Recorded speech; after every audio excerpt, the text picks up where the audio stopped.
माझं नाव संतोष माळी, मी राहणार पलूस, कृष्णनगर प्रॉपर. आता शाळेत असल्यापासून बाग करतोय, म्हणजे वडिलांचीच असल्यापासून बाग आहे आणि शाळा बघत बघत बाग केली आहे. म्हणजे आज 20 वर्ष तर झाली मी बाग मी स्वतः करतोय. अच्छा. ग्रुप कसं आता आमच्या एजची पोरं सगळी आम्ही हे सगळे द्राक्ष बागच आहे. प्रत्येकाची 3 एकर 4 एकर अशी प्रत्येकाची बागच आहे. ते पण त्यांच्या घरच्या पहिल्यापासून बागच करतात. पण आता आम्ही कसं आहे ग्रुप वाईज काम करतोय आम्ही असं. आज तू काय वापरलं, मी काय वापरलं, आज खतं काय सोडली, छाटणी नियोजन कसं, असं ग्रुपवर आम्ही मग करतोय. तुम्ही एकमेकांच्या मदतीने एकमेकाच्या मदतीने करतोय सगळं. मग त्यामध्ये कन्सल्टंटचा पण सहभाग आहे? कन्सल्टन्स थोडाफार असतोय, कोण घेतोय कोण घेत नाही. ज्याने घेतले ते मी एकामेकाला सांगायचं मी हे वापरले, तू वापरले, तुला रिझल्ट कशाचा आला. द्राक्षाची व्हरायटी कुठली आहे? द्राक्षाची माझ्याकडे 4 व्हरायटी आहे. हे आहे ते कृष्णा शरद आहे, अनुष्का व्हरायटी आहे, काजू जुन्यातले काजू व्हरायटी आणि सुपर, असे 4 प्रकारचे 4 व्हरायटी आहेत. अच्छा. असं आणि आपली बाग आहे 4-4.5 एकर बाग आहे. आपले 4 प्लॉट टोटल किती? 4 प्लॉट हा, आहेत 4 तुमचे. plot आहेत. आणि फक्त द्राक्ष करता का अजून? फक्त द्राक्षे, फक्त द्राक्ष बाकी फक्त. दुसरं काही नाही. आणि यावेळेसचं चॅलेंज काय होतं? हे आपली पहिल्या वर्षीची हे पहिल्या वर्षी चॅलेंज म्हणजे काय, हे झाड वर सोडून काडी तयार होणे महत्वाचं होतं आणि ते पक्व होणं तितकंच धोकादायक होतं. कारण अच्छा. खालनं कंटिन्यू पाणी वाहतच होतं. पाऊस खूप होता. पाऊस खूप, ट्रॅक्टर चालत नव्हतं ह्याच्यात, बर. इतकी कंडिशन बेकार होती यंदा पावसाची. अच्छा. मग आपण कुठलं प्रोडक्ट वापरलं याच्यासाठी? सुपर केएमबी वापरलं. ते नाव फिप्सॉलचं. नाही, सुपर ठीक आहे. केएमबी वापरलं. पोटॅशियम मोबिलायझिंग हा, बॅक्टेरिया हा. वापरला आपण. त्याचं काय झालं मला फायदा माहिती आहे का, काडी पूर्ण अशी वर कच्ची होती, म्हणजे वलना पण अर्धा पिकला होता. बर. काही काडी जरा 2 डोळ पिकले होते, काही कच्ची होती. मग आपण ते सरगाठ पडल्यानंतर सरांच्यामुळे मी सोडलं. सोडताना पण नाणूच करत होतो, एवढा त्रास व्हायचा आणि त्यात ते पावसाच्या झिमझिममध्ये Result आलेले. नाही आला. हा, मग म्हणून ट्रायल बघा तर तुम्ही ट्रायल. मग म्हणताना ते वापरलं फायदा काय झाला.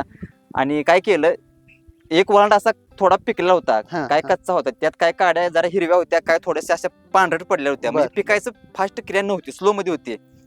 सोड्या तर म्हणलं, मग सोडलं आणि सोडल्यापासून 3 ते 4 दिवस कंटिन्यू पाऊस होता. बरं. पाऊस काय बंद नव्हता, खालनं पाणी वाहतच होतं.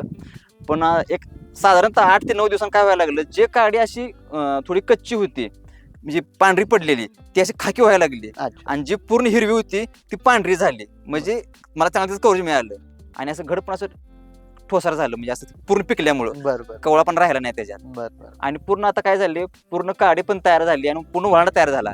माझी अशी अवस्था होती की नुसतं वळण तर पिकतोय नाही कोणास ठाव, पण आता पूर्ण ज्या काय 3-4 5-6 काड्या त्या पूर्ण पिकले. ते आता मी पिकावर माझी बाग आहे आता आता पहिलं तुम्हाला वर्ष. कॉन्फिडन्स आला आता पूर्ण कॉन्फिडन्स आला की बाबा हे आधी वापरायला पाहिजे होतं. हे जर आधी गाठ पडले असते ना 15 दिवस लवकर आधी, झाला हा, तर हे बऱ्यापैकी शेंड्यापर्यंत काडी म्हणजे पिकली असती. अंतिम टप्प्यात अगदी शेवटला. आता याच्या पुढची स्टेज काय? आता पुढचं आता याच्या पुढे ह्याला छाटणी पेस्ट करून ह्याला आता बेलफूट काढून घेणे, डोळे फुटून घेणे, आता हे ओके करणे. हा, ओके.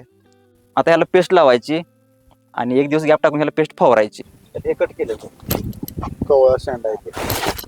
हे आता पिकलेलं नाही, खराब आहे. ह्याच्यात फुटणार पण ह्यातनं घड बाहेर येणार. गड नाही बाहेर. हा. आणि ते लवकर फुटणार, हे लवकर फुटलं की पाठीमाग फुटणार नाही. आता हे काय दाखवलं? आता हे एक जे आहे की नाही, हे डोळा फुटतोय हे पण हे ते- डोळा फुटतोय, पण हे काळा आहे ना, त्यावेळेला हा, हा, कावळ्यामध्ये हा, हा हा, दावणे रोग आलेला आहे. अच्छा अच्छा आता अच्छा दिसत नाही. आणि हे आणि ते मोठी जरी जास्त समजा माणसं डोळा घातली, फुटतोय तो. पटापटा कट करून जाते. हे तसं राहते ना, हे फुटताना दावणे रोगच येणार आहे याच्यात. ते बघून छाट लागते व्यवस्थित. अच्छा. आपण काय म्हणून छाटल्या ह्यातनं रोग दिसायला लागला, पण छाटताना न व्यवस्थित छाटल्यामुळे त्यानं रोग येतोय. अच्छा. दावण्याची काडी ते care काढून टाकायची. करणं गरजेचं हा, आहे. हे केअर करणं महत्वाचं आहे. फंगलची काडी हा, नाही फंगल आहे ठेवायची सगळ्यात. झाडावर. काय सांगू शकता तुम्हाला ओव्हरऑल फरक काय जाणवतो पहिल्या शेतीत आणि आत्ताच्या शेतीत? आता कसं आहे, नवीन टेक्नॉलॉजी आल्या. पहिलं 10-10 किलो 15-15 किलो लागवड सोडायला लागत होती. अच्छा. आता कसं आलंय, नवीन आल्यामुळे 5 किलो 3 किलो 2 किलो. आता तुमचं औषध घेतलं तर अगदी 100 मॅक्झिमम ml. 200 मिली मध्येच ते कव्हर होऊन जाते. बरोबर. नवीन पण वापरलं पाहिजे, त्याशिवाय त्यातला फरक कळत नाही. आता मी वापरलं, ते सरांनी मला रिक्वेस्ट केली म्हणून मी वापरून बघितलं, मला फरक जाणवला. म्हणून तुम्हाला म्हणलं ना, मग ह्याच्या आधी जर एक 15 दिवस गाठ पडली असती नाही तर माझी पूर्ण काडी शेंड्यापर्यंत पिकली असती. बरोबर म्हणजे मी जरा लेट वापरलं, बरोबर. आधी वापरायला पाहिजे होतं. एकरी खर्च कसा आहे आपला? एकरी साधारणतः कमीत कमी नाही म्हणजे 3 लाख रुपये तर खर्च जातोच एकरी. एकरी. आणि यातून साधारण उत्पन्न ह्यातून किती उत्पादन अपेक्षित? कसं आहे, मॅक्झिमम जास्त नाही कमी नाही, एक जरी 6 लाखाच्या आसपास अपेक्षा असते आपली. बरं. त्यातनं मग पुन्हा ते शेतकऱ्याचं नियोजन म्हणा किंवा उत्पादन निघते किती, माल बरोबर. किती आला, बरं. मार्केटिंगचं काय रेट राहते. समजा माल जास्त पिकला सगळं बरं. तर रेट कमी राहते, बरं. मग 100 125 150च्या आसपास राहते.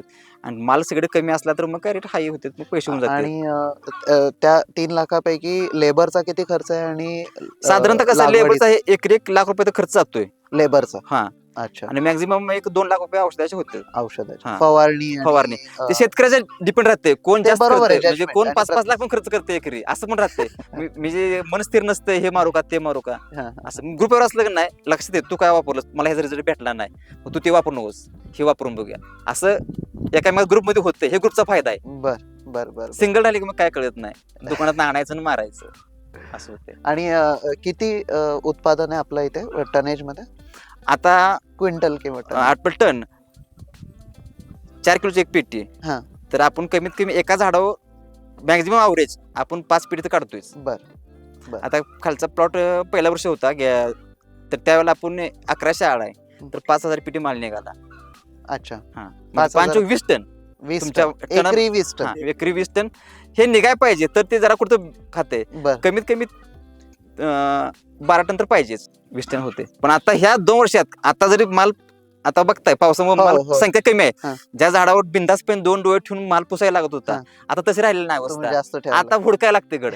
म्हणजे ऍक्च्युअली परिस्थिती झाडावर कमीत कमी 50-60 घड पहिले ठेवत होते लोक, आता झाडं 20-40 घड ठेवायचे म्हणलं ते मी बघायला लागते. 40 मधले आता काय झालं, 30 गेले आणि 10 राहिले, अच्छा. आणि त्यातून पुढे इथनं पुढचं आणि फ्लॉवरिंग मध्ये त्यातनं वाचवायचे. म्हणजे रिस्कच वाढले सगळे. बर. शेतकरी धडपडतोय, पण त्या निसर्गामुळे साथ भेटत नाही, हा. अशा अवस्था व्हायला लागल्या.